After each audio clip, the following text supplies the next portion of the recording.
Hello friends, welcome to Maruti academy channel. હું જીદેવ ગુંડલિયા આપ સૌનું હાર્દિક સ્વાગત કરું છું. તો વાલા મિત્રો, કેમ છો બધા? મજામાં? તો વિદ્યાર્થી મિત્રો, હવે આપણે ડિપ્લોમા વિદ્યાર્થી મિત્રો માટે આપણે એક નવું જ આપણે શરૂ કરવા જઈ રહ્યા છીએ. તમને ખબર હશે કે આપણે ડિપ્લોમા એન્જિનિયરિંગમાં semester 3rd 4th 5th 6th એમાં આપણે લાસ્ટ ઘણા સમયથી આપણે લેક્ચર સીરીઝ પ્રોવાઈડ કરતા હતા, મોસ્ટ ટાઈમ ક્વેશ્ચન પ્રોવાઈડ કરતા હતા. હવેથી આપણે એક નવો સિલેબસ આવી ગયો છે જે બધા વિદ્યાર્થી મિત્રોને ખબર હશે અને ન ખ્યાલ હોય તો આજે બધા વિદ્યાર્થી મિત્રો માટે, ગુજરાતના તમામ વિદ્યાર્થી મિત્રો માટે જે લોકો ડિપ્લોમામાં સેમેસ્ટર 6માં જે સ્ટડી કરી રહ્યા છે એના માટેનો આ લેક્ચર બહુ અગત્યનો બની જશે. કેમ? કારણ કે આ લેક્ચરમાં હું તમને ભણાવીશ કે વિદ્યાર્થી મિત્રો કે સેમેસ્ટર 6માં કેટલા સબ્જેક્ટ આવે છે, એ સબ્જેક્ટનું કેટલું વેઇટેજ છે, અને સાથે સાથે એ સબ્જેક્ટ છે એમાં હું માનો એક સબ્જેક્ટ વિશે આજે હું તમને થરલી કરાવવાનો છું.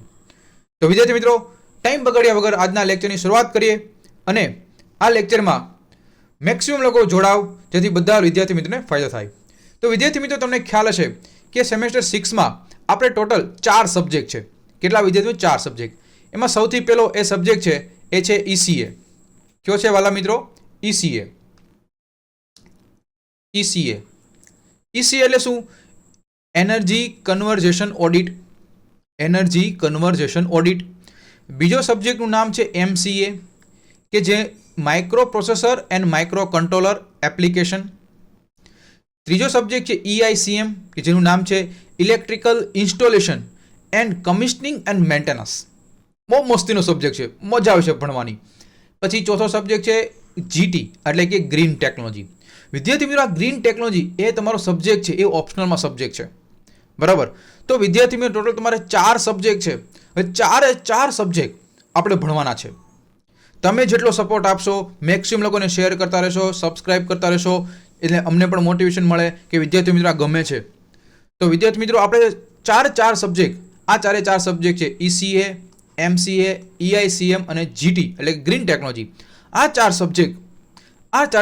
સબ્જેક્ટ વિદ્યાર્થી બહુ મસ્ત છે, બહુ ઇઝી પણ છે, પણ તમારે મારી સાથે કન્ટિન્યુ જોડાયેલા રહેવાનું છે તો તમને આ સબ્જેક્ટ એટલા ઇઝી બનશે અને એવા એક્ઝામ પેપર તમે લખશો કે તમને બહુ મજા આવી જશે. તો વાલા મિત્રો, ટાઈમ બગાડ્યા વગર આપણે સૌથી પહેલા સબ્જેક્ટની શરૂઆતની વાત કરું છું અને એ છે પહેલો સબ્જેક્ટ કે જેનું નામ છે EICM. બરોબર? શું છે એમાં? આપણે જો EICM છે એ આપણે અત્યારે નથી લેતા, આપણે MCA લઈએ, માઇક્રો પ્રોસેસર એન્ડ કંટ્રોલર. તો વાલા મિત્રો, માઇક્રો કંટ્રોલર શું છે?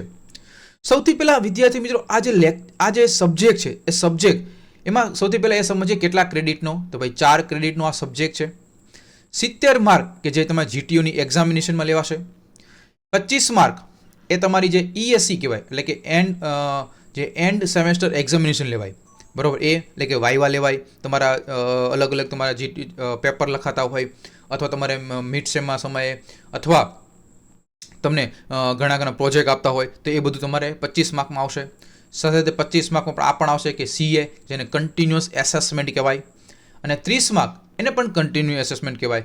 અલગ અલગ કોલેજમાં અલગ અલગ લોકો માર્ક કન્સિડર કરતા હોય છે, પણ મેન આપણો પોઈન્ટ ઓફ વ્યૂ આના ઉપર આપણે ટાર્ગેટ કરવાનું છે 70 માર્કમાં.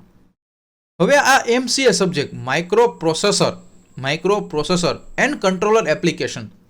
હવે આ સબ્જેક્ટમાં 2 વસ્તુ ભણવાનું છે, માઇક્રો પ્રોસેસર અને માઇક્રો કંટ્રોલર. પછી આપણે ભણવાની છે એની એપ્લિકેશન. વાલા મિત્રો, આ સબ્જેક્ટ છે એ સબ્જેક્ટ ટોટલ 4 ચેપ્ટર છે. કેટલા? 4 જ ચેપ્ટર. અને આ 4 ચેપ્ટર એમાં સૌથી પહેલું ચેપ્ટર છે એનું નામ છે બેઝિક્સ ઓફ માઇક્રો પ્રોસેસર.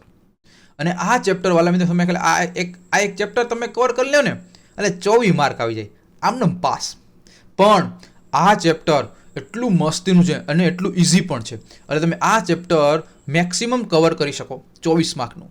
બીજું ચેપ્ટર છે બેઝિક્સ ઓફ માઇક્રો કંટ્રોલર, 16 માર્કનું છે. ત્રીજું micro processor and micro controller and application, 16 માર્કનું. વાલા મિત્રો, હું આ શોર્ટકટમાં લખું છું, માઇક્રો પ્રોસેસર અને માઇક્રો હું બોલું છું, બરાબર? માઇક્રો પ્રોસેસર અને માઇક્રો કંટ્રોલર.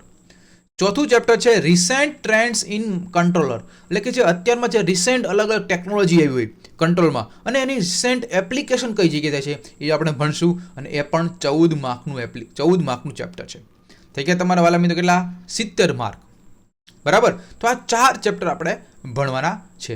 હવે પહેલા ચેપ્ટરમાં કયા કયા ટોપિક આવે, બીજા ચેપ્ટરમાં કયા કયા ટોપિક આવે, એના વિશે આપણે સમજીએ. જો આ તમારો લેટેસ્ટ સિલેબસ આવી ગયો 2021 જીટીનો, તમે જોઈ શકો છો વાલા મિત્રો. ચેન્જ કરી દેખાય. આ જીટીનો સિલેબસ છે, બરાબર. અને એમાં તમે જોઈ શકો છો વાલા મિત્રો કે આ હમણાંનો લેટેસ્ટ સિલેબસ તમારી સામે અહીંયા છે. મેં તમને કીધું એ પ્રમાણે ટોટલ 4 ક્રેડિટનો આ સબ્જેક્ટ છે,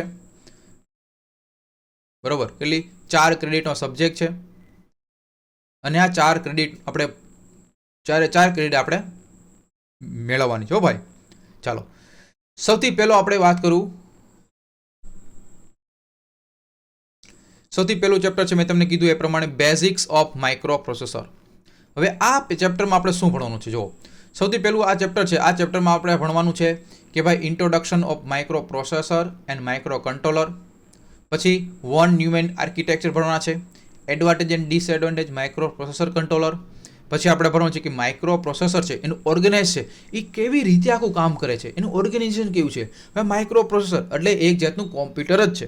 જૂના સૌથી પહેલું માઇક્રો પ્રોસેસર આવ્યું, બરાબર. આ માઇક્રો પ્રોસેસરમાં એમાં ક્યાં ક્યાં અલગ અલગ આપણે પેરામીટર ભણશું. તો એમાં આપણે CPU, સેન્ટ્રલ પ્રોસેસિંગ યુનિટ, પછી control unit, arithmetic logic unit, LU, memory unit, power unit અને ઇનપુટ આઉટપુટ યુનિટ, એટલા આપણે ટોપિક આપણે ભણશું.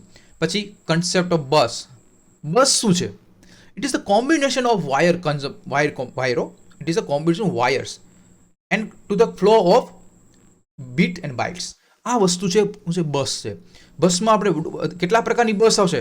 તો આપણે 3 પ્રકારની બસ એક્ઝામમાં 100% પૂછાય છે ભાઈ, કે કેટલા પ્રકારની બસ છે, બસ એટલે શું અને બસના પ્રકારો જણાવો. તો 3 પ્રકારની બસ છે, ડેટા બસ, એડ્રેસ બસ અને કંટ્રોલ બસ. પછી આપણે ભણશું કે ભાઈ અલગ અલગ પ્રકારની લેંગ્વેજ છે, અલગ અલગ પ્રકારની લેંગ્વેજ. એમાં મશીન લેંગ્વેજ ભણશું, એસેમ્બલી લેંગ્વેજ ભણશું, લો લેવલ અને હાઈ લેવલ. પછી ડિફાઇન આસ્કી કોડ. આ આસ્કી શું છે ભાઈ? બહુ મસ્તીનું છે. આસ્કીનું ફૂલ ફોર્મ પણ પૂછાય, બરાબર, વાઇવામાં. તો આ ડિફાઇન આસ્કી કોડ. પછી આપણે ભણશું ઓપરેશન ઓફ માઇક્રો પ્રોસેસર. એમાં માઇક્રો પ્રોસેસરમાં ઇન્ટરનલ ડેટા શું છે? તો internal data operation, micro processor initiated operation, peripheral and external initiated operation. આ બધા પ્રકારના આપણે ઓપરેશન ભણવાના છે, બરાબર. ખ્યાલ આવી ગયો? પછી કે ભાઈ આ માઇક્રો પ્રોસેસર છે, એ માઇક્રો પ્રોસેસર આવી એક પિન આવે, બીજું કાંઈ નથી હો વાલા ભાઈ. આવી એક પિન છે, આ 8085 માઇક્રો પ્રોસેસર, કે જેમાં આ પિન છે. કેટલી પિન આવે? તો એમાં 40 પિન આવે. કેટલી ભાઈ આવે? 40 પિન. આવી અલગ અલગ અલગ અલગ આવી પિન આવે. સમજાણું? આવી પિન. હવે આ પિન એમાં આ પહેલી પિન શું કામ કરે, બીજી પિન શું કામ કરે, ત્રીજી પિન શું કામ કરે, એટલે એનું વર્ક શું છે, એનું ફંક્શન શું છે, તો એ પણ આપણે જોવાનું છે. મોસ્ટ MP એક્ઝામમાં પૂછાય 7 માર્કમાં. Pin details of 8085 relative signals. પછી એનો આપણે ભણશું આર્કિટેક્ચર. શું ભણશું પહેલા મિત્રો? Architecture of Intel 8085 register, timing and control, buffer, add buffer, decoder, encoder. આ બધી વસ્તુ આપણે આમાં ભણવાનું છે. કેટલા પ્રકારના ઇન્ટરપ્ટ આવે એ પણ આપણે ભણવાનો છે, બરાબર. પછી ફ્લેગ્સ કેટલા પ્રકારના છે, પ્રોગ્રામ કાઉન્ટર શું છે, સ્ટેક પોઇન્ટર શું છે, ડીમલ્ટીપ્લેસિંગ એડ્રેસીસ, ડેટા બસ, LE એટલે કે એડવાન્સ લેન્ચ એનેબલ સિગ્નલ જેને કહેવાય, એ ભણશું. પછી આપણે ભણશું અલગ અલગ પ્રકારના એડ્રેસિંગ મોડ આવે છે. પછી એના 8085 છે, એ કામ કેવી રીતે કરે? કે ભાઈ હું બોલું છું, મને તમે સમજો, બરાબર. અત્યારે તમારો વિડીયો જોવો તો તમે સમજો છો. તો જે માઇક્રો પ્રોસેસર છે, સિમ્પલ વસ્તુ આપણું કોમ્પ્યુટર છે, તો કોમ્પ્યુટરમાં તમે એન્ટર કરો તો આગળનું એન્ટર થાય છે. સેમ એવી રીતે જ વાલા મિત્રો માઇક્રો પ્રોસેસરમાં પણ આપણે એને ઇન્સ્ટ્રક્શન આપી છે કે ભાઈ તમે આ મૂવ થાવ એક જગ્યાએથી બીજી જગ્યાએ, ડેટાને મૂવ કરવો હોય, કોપી કરવો હોય, પેસ્ટ કરવો હોય, તો એ બધી વસ્તુ ઇન્સ્ટ્રક્શનમાં આવે. કેમાં આવે? ઇન્સ્ટ્રક્શન. તો એ આપણે ભણશું ઇન્સ્ટ્રક્શન શું છે એ. પછી આપણે ભણશું માઇક્રો કંટ્રોલર, એટલે કે chapter number 2, basic concept of micro controller 8051. સમજાણું? તો પછી સેમ આપણે જે માઇક્રો પ્રોસેસરમાં ભણ્યા હતા, સેમ એવી રીતે આપણે માઇક્રો કંટ્રોલમાં ભણશું કે ભાઈ એનો પિન ડાયાગ્રામ ભણશું, એના ફંક્શન ભણશું, બ્લોક ડાયાગ્રામ જોશું. તો બ્લોક ડાયાગ્રામમાં કોનો સમાવેશ થાય, પછી ઇન્ટરનલ મેમરી કોને કહેવાય, એક્સટર્નલ મેમરી કોને કહેવાય, એ બધું આપણે કેમાં સેકન્ડ ચેપ્ટરમાં આપણે જોશું. પછી ચેપ્ટર નંબર 3 છે, એનું નામ છે તમને હમણાં કહી દીધું એ પ્રમાણે કે માઇક્રો પ્રોસેસર એન્ડ કંટ્રોલર અને એની એપ્લિકેશન. તો એ કઈ કઈ જગ્યાએ એપ્લિકેશન થાય ભાઈ? તો ભાઈ ડિફરન્ટ, સૌથી પહેલાં તો આપણે એ જોવાનું છે કે કેટલા પ્રકારની રેમ આવે, કેટલા પ્રકારની મેમરીઝ આવે. કેટલા પ્રકારની મેમરી? તો રોમ, રેમ, પીરોમ, ઇપીરોમ, સ્ક્વેર પીરોમ, આ બધા પ્રકારની મેમરીઝ આવે. ડેટાને સ્ટોર તો કરવો પડે ને, એ મેમરીમાં ડેટા સ્ટોર થાય. પછી ડેટા ટ્રાન્સફર કેવી રીતે કરવો, તો એની ટેકનિક છે એ સમજશું. પછી ટેમ્પરેચર કંટ્રોલર, આ એની એપ્લિકેશન થાય.